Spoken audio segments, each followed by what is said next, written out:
Hi, everyone. I'm Greg Plotkin from American Farmland Trust, and you're watching Free Range Conversations.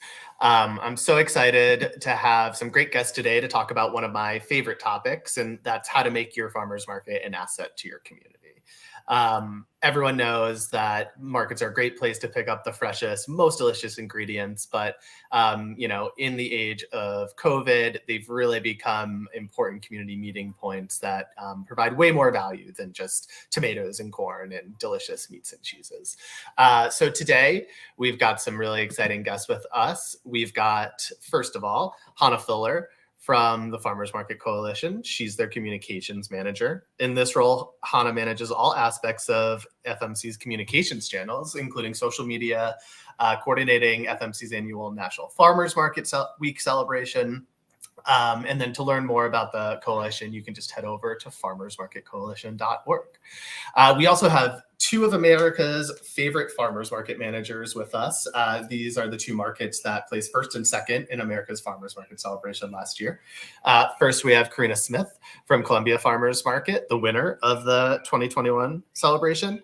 Corinna's run the market since 2013 and has grown it into one of the largest markets in the Midwest. She also serves on the Farmers Market Association Board of Directors and is the past president for the organization.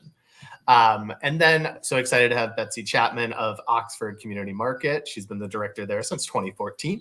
She got her start in local food systems work at Yakima Bottoms Farm, learning the business from the ground up. She's a community organizer at heart and is deeply committed to integrating food security solutions into the market's mission and using the market's platform to increase awareness of the issue of food security in the community. Thank you all for joining us today. Super excited to have you. Yeah. So before we get right into it, I just want to remind everyone watching that these conversations are really about you, our supporters. We want to hear from you. So at any time throughout the conversation today, type any questions you have for myself or Hannah, Corinna, Betsy into the comment thread on the social platform you're viewing this on, and we'll do our best to answer as many questions as we can on the call today. So I want to jump right in. So Corinna, let's start with you. The last few years have been crazy, to say the least. What changes, both positive and negative, have you and your market seen during this time, and how do those changes impact where you're headed into the future? Oh boy, how much time we have? I think markets everywhere faced crazy challenges in 2020. 2020 was actually our 40th anniversary. So we celebrated by staying open. Our city and county immediately recognized us as an essential resource and allowed us to stay open. Of course, we constantly adapted week after week. There was not 2 Saturdays that were the same that year. Mm-hmm. But I think, one of the most important things that came out of that was how rewarding it was for us to see how our community saw us as this essential resource, not just the city officials, but our customers. The fact that we were on like a 1 in, 1 out system every Saturday, and we still had 2,500 people come through every Saturday is crazy. And that kind of momentum that we started and really connecting with our customer base just continued to grow into 2021, where we had our best year ever after being open for 41 years. So we definitely learned a lot, but I think just seeing how important we are to our community was kind of the highlight out of that. And how does that impact like where you go as a market in the future, now that you have kind of like this community support, right? You have this, customer base that loves your market. Is there anything that you're going to do now that maybe you didn't think was possible, before this kind of, ramp up of support? Well, I think like for us, we're kind of during that whole time period, we're in this kind of unique situation where we're in the process of constructing what we call an agriculture park. So we're like already in the middle of this huge expansion in our community. And we've been building this 98 covered stall pavilion for the market. We have an urban farm and a commercial kitchens to come in the future. So, I think and the community support that's donated to that also kind of like intertwines with all of this. But that's really the future that we're focusing on, is continuing to build this brand new facility and really integrate it into the community when it comes to education and, a space for farmers to come and sell their goods, teaching our community, our youth how to cook healthy food. So yeah, we were kind of already on the road, and I think like that everything we experienced over the last couple of years has helped us push that along further. Yeah. I mean, so in terms of how to make your market an asset to your community, first, they need to know you're there, right? They need to know you exist. They need to see value in the products and the vendors that show up. And then once you have that, like, I feel like the sky's the limit almost in a lot of ways. Betsy, how about you? Things, you're in a similar, smaller community, kind of a college town, but what have you seen in these last couple of years? We have seen a lot. Just like, Corinna was talking about, like other markets around the country, we immediately sort of try to figure out how we can stay safely open and operational. We prioritized safety for vendors as well as our customers. And, we were in crisis mode at the beginning of, spring 2020. To just figure out how to lay out the market, how to have hand washing stations, how to space people out. We quickly threw together an online market so that we could stabilize sales for the vendors and make a way for our customers to feel like they could safely still support the market. And that was extremely beneficial. One of the big takeaways from this whole experience is how we were able to deepen our connections with the community outside of Market Day, because we found ourselves pivoting to do a lot of things that were not really in our wheelhouse so that we could help meet basic needs during a global crisis in ways that we hadn't done before. So our first priority was we have to keep people shopping from the farmers. Food is still growing. And I think also the community saw our value even more, because we were able to leverage our organizational infrastructure and volunteer support to, deliver meals to senior citizens, to build neighborhood gardens to help engage the community in growing some of their own food, to, collect and distribute household supplies in areas of high need. So all kinds of things that were not really, what we did. But the result of that is, the community seeing us as really important and capable. And also all of those activities increased awareness that the market exists and that we offer programs like SNAP, WIC, Secret Vouchers, SNAP Match.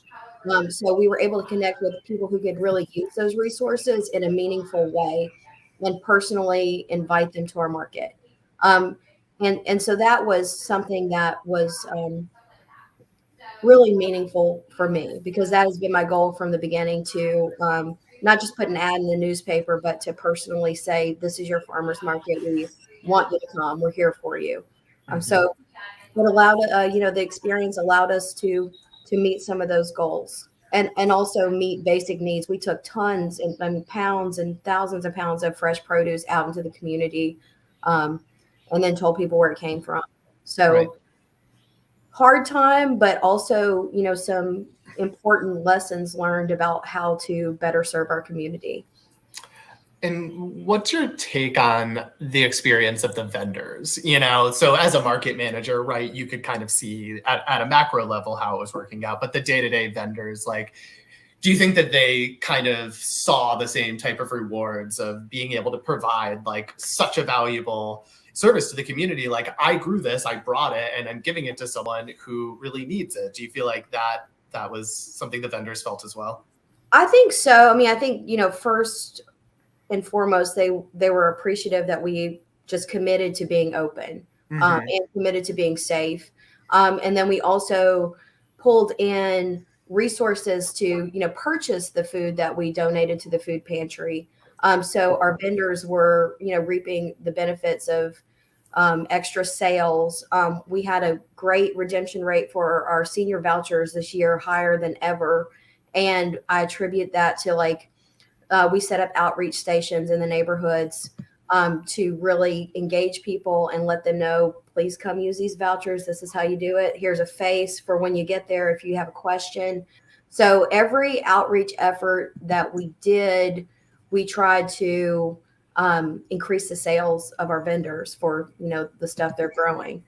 Yep. So, and create sort of a mutually beneficial system of offering support and then increasing, purchases.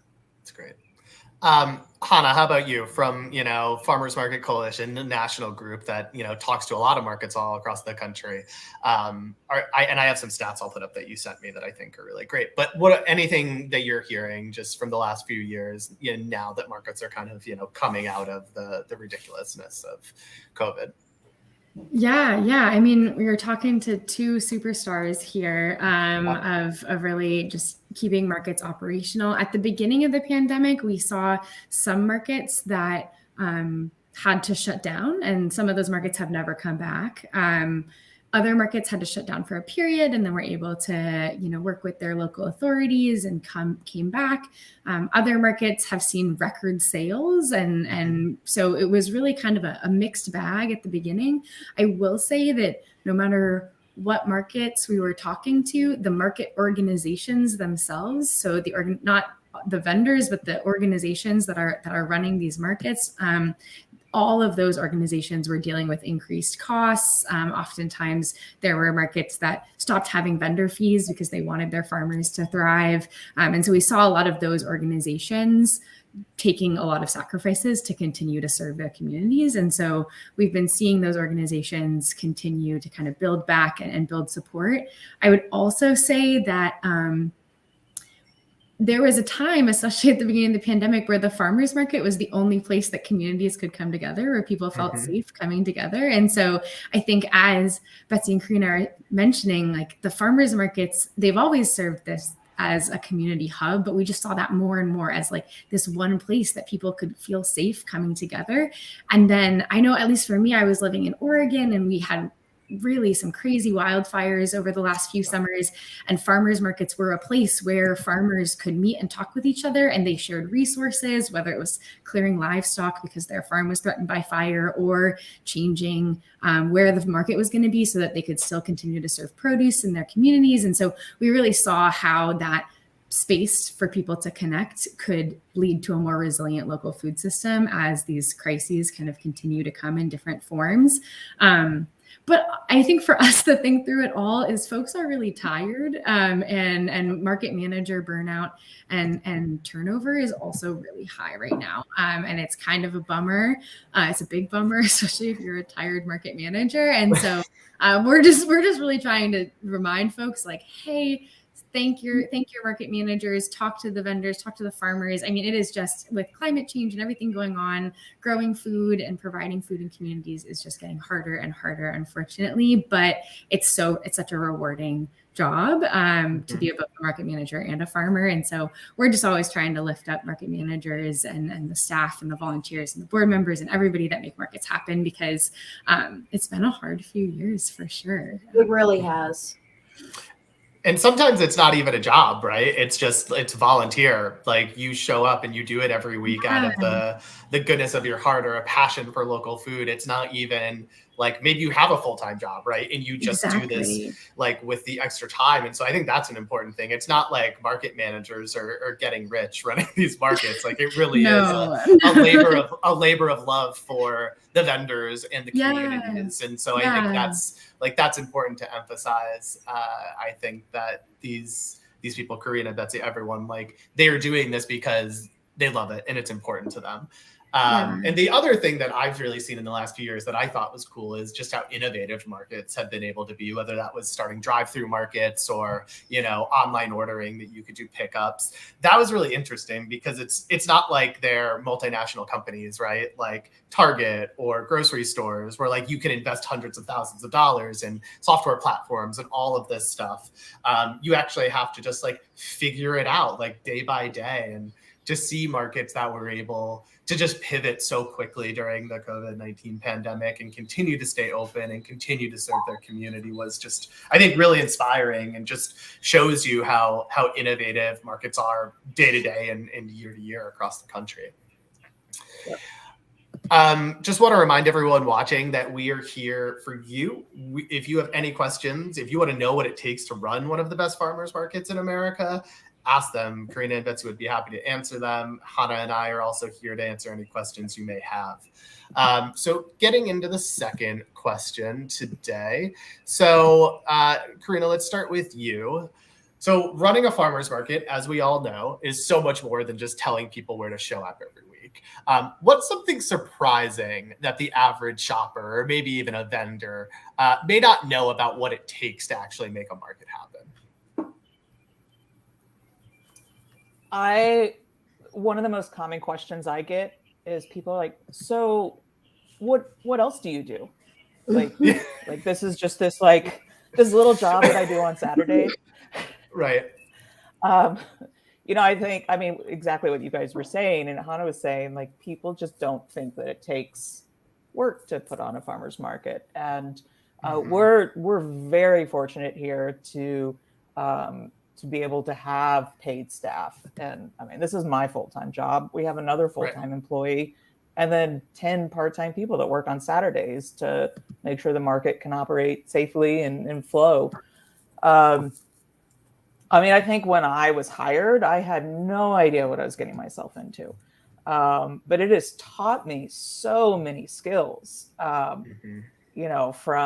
from being able to like run an event, which is kind of what my background was.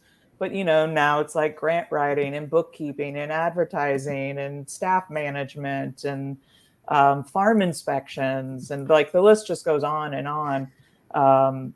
So when we tell people about like, well, this is all the stuff that we do, people are definitely blown away that it's so much more than just a Saturday morning. Right. Betsy, how about you? What's something surprising that folks might not know? I'm feeling very seen right now because, this is something that we encounter all the time. People may just think that I only work for the 3.5 hours that the market operates each week. But we do, like Corinna said, so much more than that. Just to prepare for putting on a large weekly event is a job in and of itself. In addition to that, we also do projects and programming like all year long to educate people about local food, get people excited about it, and create more visibility for the market. So like just last week alone, we did a farmers market 101 class at the public library. We had a booth at our local Juneteenth event and gave out hundreds of pounds of food that we purchased from the farmers.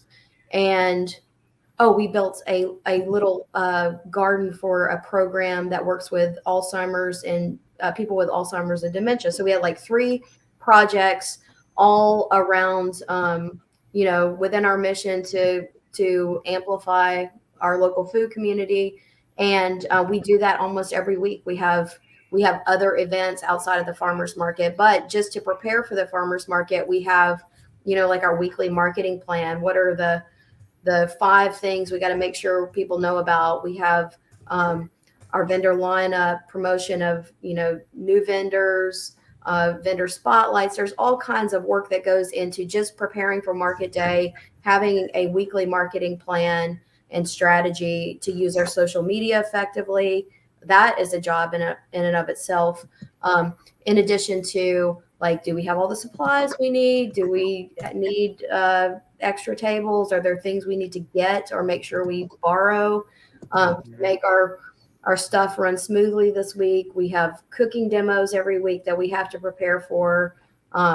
We work with lots of student groups to get them engaged in what we're doing, and that takes time to manage. Volunteers are great, but that takes time to, recruit and manage volunteers effectively. So there's so many bits and pieces of what it takes, because the market it looks like it just happens and it's a spontaneous, beautiful, chaotic thing, but there's actually a great deal of intention involved, specialized skills that are helpful to have. Like Corinna said, event planning. This is a big event every week.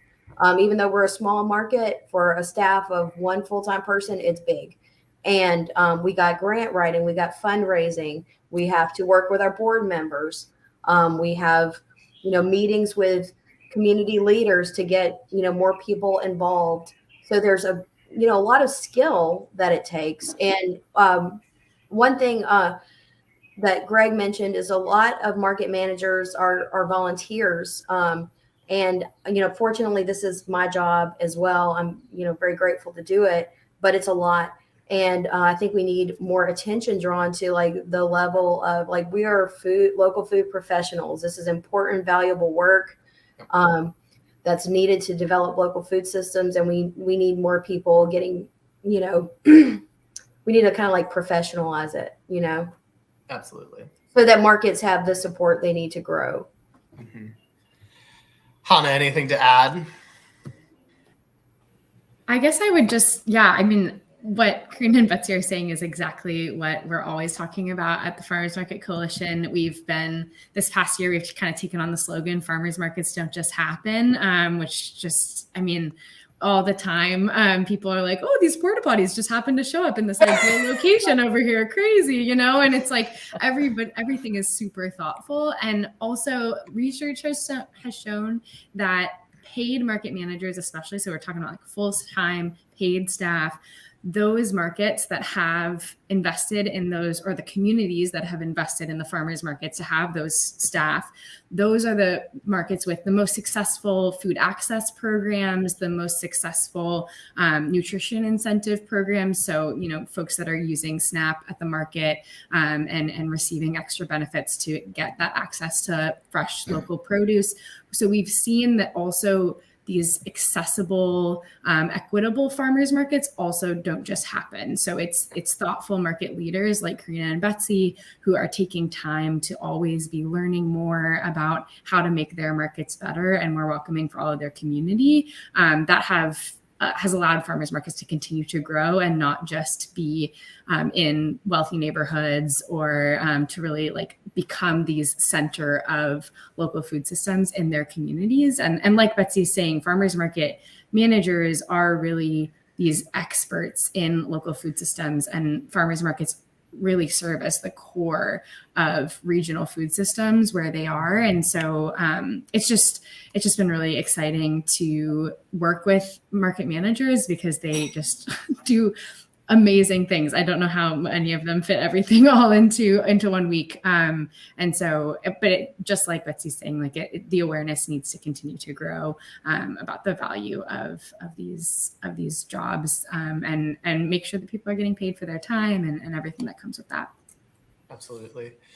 We are getting some good questions in. Just want to remind everyone that we are here to answer any questions you may have about farmers markets, local food systems. Feel free to type them into the social platform you're viewing this on, and we'll do our best to get to them. And this next one is kind of like a good segue into our next question about the farmers market celebration. But Rachel on LinkedIn wants to know what makes these markets the best. And so I would say, Rachel, is that number one, we don't necessarily say that one market is better than another or the best or anything like that. We say markets are, the favorites of America. I say it's like choosing pizza over ice cream, right? It's not like you're saying one is best. It's just kind of like a personal preference. So I would just say that these are two of America's favorite farmers markets because they came in first and second in the celebration last year. But I think if we want to reframe this as what makes these markets really special, I think the fact that the Columbia Farmers Market is part of this ag park, and that there's an urban farm, and that there's going to be a commercial kitchen and all this other stuff going on, where it's not just a market, it's kind of like a local food marketplace. And I don't know, Corinna, if you want to say anything else about the plans for that, but that's one of the things, just talking to you and learning more, that I've been really inspired about your market. Yeah, sure. We've been trying for years, like 30 years, to try and build a permanent market structure.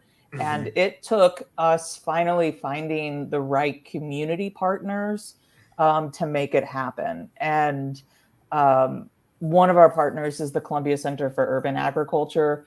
And their whole mission is to teach people, how to grow their own food.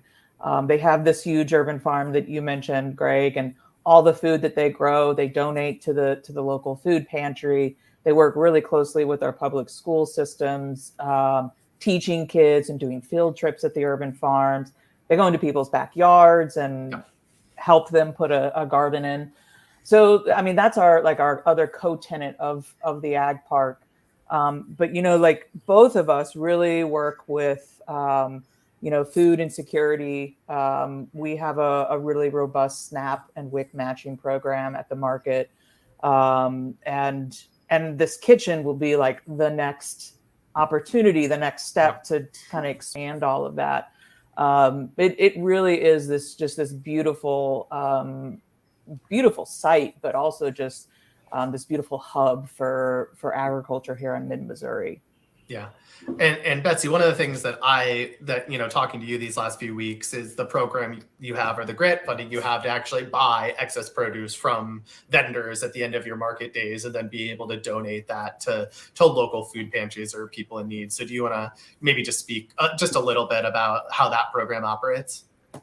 Yeah. So we we received a donation from a customer to source food at the end of the market that's left and get it to people who might not otherwise have access to it. And I think that's something that we are trying to do in every single food access program, is to make sure that, everyone benefits. And so we're not just asking farmers to donate food. We want them to get a fair price for their food. And we think that, we can work all those goals into systems that benefit everybody. Then, I think the question was, what makes us the best? I don't think we're the best. I think, we came in second in place in the contest because our customers really love us. We're in a small town and a small community.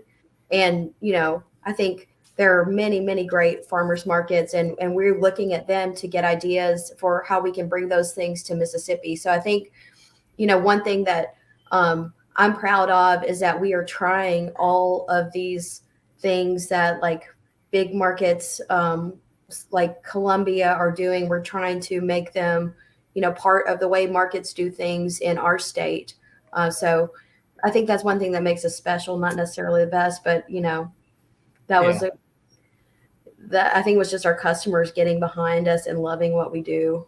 I think that's a really good point, though. It's all, and I think markets that tend to do well in the celebration, it's almost the level of value that the shoppers and the customers find from your market, more than it is I just think you're a really cool, hip place to be, right? It's what do they get out of it? And I think that regardless if you're a large market or a small market, your customer base really finds a lot of value in that. So we are getting great questions coming in, and I want to pose one more before we move on to talk about the farmers market celebration. I feel like both Corinna and Betsy will have a lot to say about this one.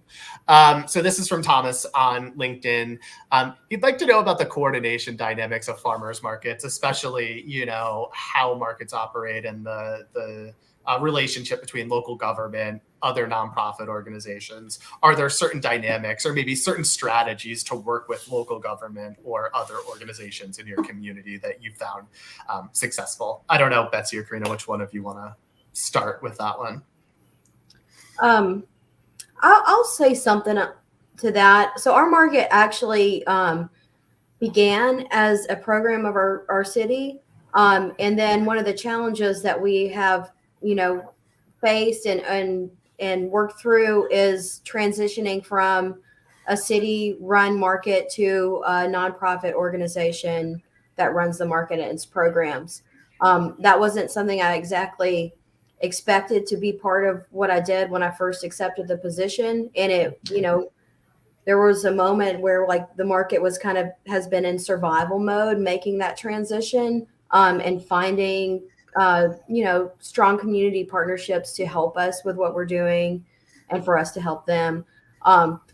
So I have had a little bit of both experiences. But that was, making that transition was a huge hurdle for us to overcome.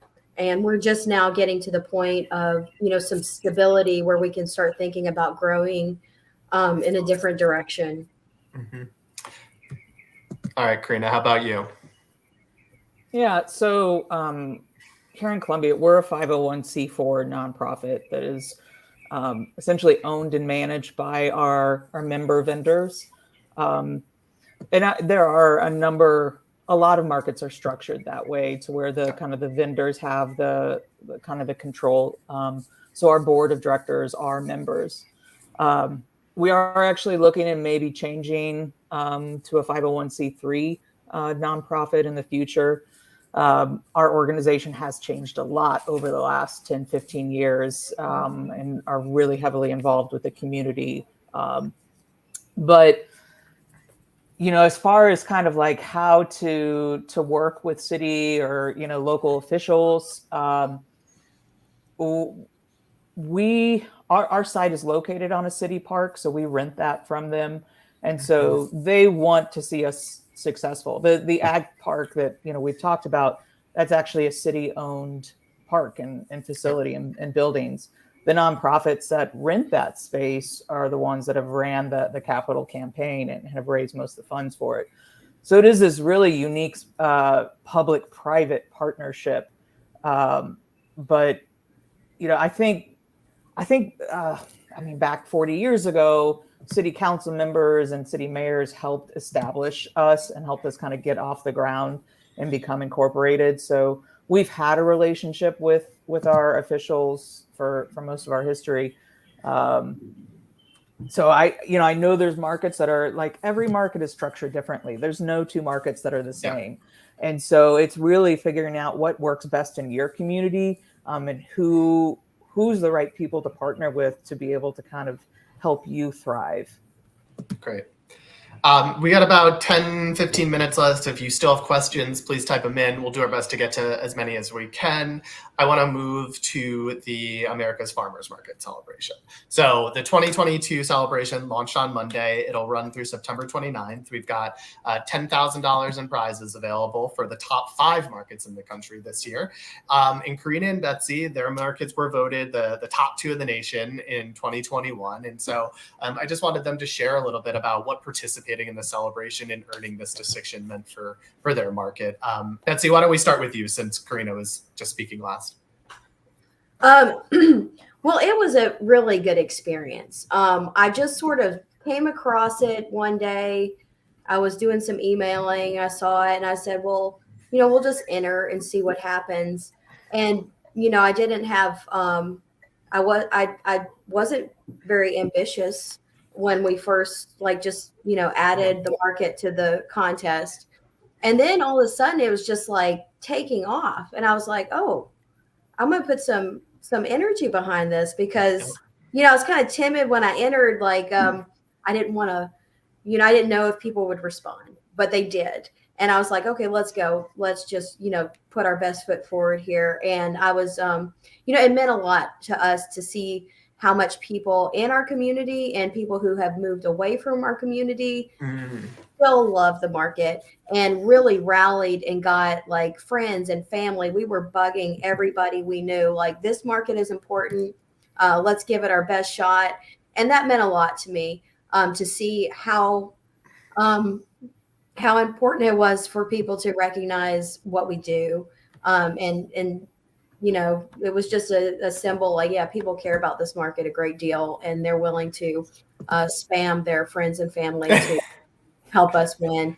So it was a lot of fun. It helped us sharpen our marketing skills and use social media in a different way. We got a lot of university student group involvement that we hadn't had before. So increased awareness and engagement in that demographic that we were trying to reach anyway. So it was a lot of fun. I had a lot of fun doing it. And it just made us feel good about ourselves. It made us feel like, people recognize what we do is important and they want to see us kind of in the spotlight for a minute. And Corinna, before you answer this, I'll just put up this question. So the West Windsor Community Farmers Market on Facebook is just wondering, for not the largest market in America, like really, how were you able to convince so many folks to vote? And I think, Betsy, this is obviously a question for you too, but yeah, Corinna, go. So the 2,500 shoppers, that was during COVID. So in 2021, it was closer to around 5,000 people that were coming every Saturday. But we did everything. Betsy and I had a very healthy competition going on there for a while, a lot of back and forth. But I mean, oh my gosh. I mean, that's all I did was promote that, spamming people. Absolutely. Reaching out to everybody I possibly could, asking all my vendors to reach out. We reached out to all of our different press, and they started sending it out. We were on our local news. And then of course, all the social media platforms, email. We had, staff get every person that walked in. We were like QR codes, or here's an iPad, or here's a laptop, like vote, vote, vote. So, I mean, it's all we did for months. A month. Yeah. Us too. We pulled out all the stops. We had, I really enjoyed the healthy competition, and it was nail biting at times. It was. We all would pull ahead, then we would pull ahead, and it made it even more fun. I even messaged Morgan Freeman, Miss Mississippi, like any Mississippi celebrity I could think of. I was like, I'm just going to send them a message, but it was a lot of fun for us. And this is what I like to hear, because it is a competition, but it is meant to be fun, and it is meant to raise up all markets. And like I said, not say one is better than the other. So I'm glad it was a good experience for both of you.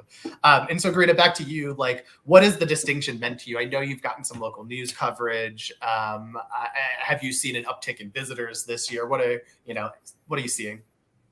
Yeah. I mean, it was so 2021 was just like the most amazing year coming off of 2020. Yeah. We had our highest number of customers to ever come through. Our vendors sold like $3.3 million in sales. We did our highest number of snap matching dollars ever. And then we were awarded this, and this recognition was huge. And it's still like so great to hear customers, put some kind of Google review or Facebook review. And it's like, this market is the number one. We love it. And, it just like really makes us, our vendors, all of us really proud to be part of it. But again, like reiterating everything that both you and Betsy have said, like, there are so many amazing markets out there, and like we are so honored to have received that award. But everybody's unique, and like we're not the best. Everybody thrives and succeeds at different things at their market, and so it's all of us working our butts off to keep our markets up and running. That's lifting farmers markets across the nation up. So. Yeah. And that's so rewarding for us to hear. One thing I got out of it was, I'm going to check out the competition. So I learned about all of these great things that other markets are doing, and got, ideas and inspiration for, things that we might try here. So that was cool too, just see what other markets are doing, and It was very inspiring to see some of the programming and, things we would love to see happening at our market. Oh, it makes me feel really good to hear that, because that's, I think, from American Farmland Trust and Farmers Market Coalition perspective, that's what we want. We want to raise up every market in America and get people across the country to realize that these markets are an asset to their community and provide such a valuable service. If you're in a large city, if you're in a small town, no matter where you are, there's people working hard to make local food available to you. So really heartwarming to hear. We got about 5 minutes left, so I want to talk about the future. And Hannah, let's start with you. And so, like, when you think about the next 10 years and where we see the growth of farmers markets and local food systems in general going, like, what's your dream scenario in the next 10 years? What would you love to see? So much.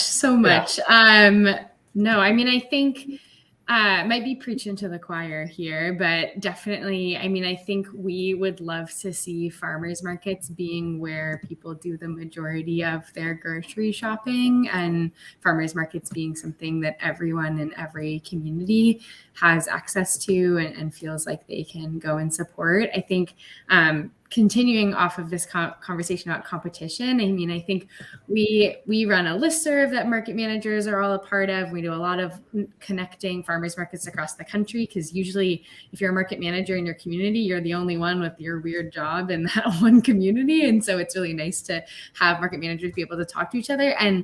But sometimes there are multiple farmers markets even in one community and like neighborhoods, but even then we rarely see markets really competing with each other. We see this big spirit of collaboration across all markets. And really, I mean, I think for us in the local food movement generally, it's really the more the merrier situation. The more customers we have buying and shopping and eating local, then the more vendors and farmers are able to support and thrive, and the more that we can compete with the big industrial food system.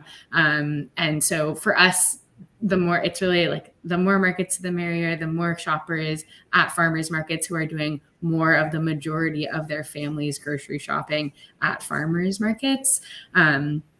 That's our big vision is and really seeing a world where market managers and we use the term market operators to refer to any staff and board members and volunteers and stuff like that, but really seeing a world where that role is recognized, valued, compensated, and really truly supported, so that the local food system that is surrounding that farmers market can continue to thrive.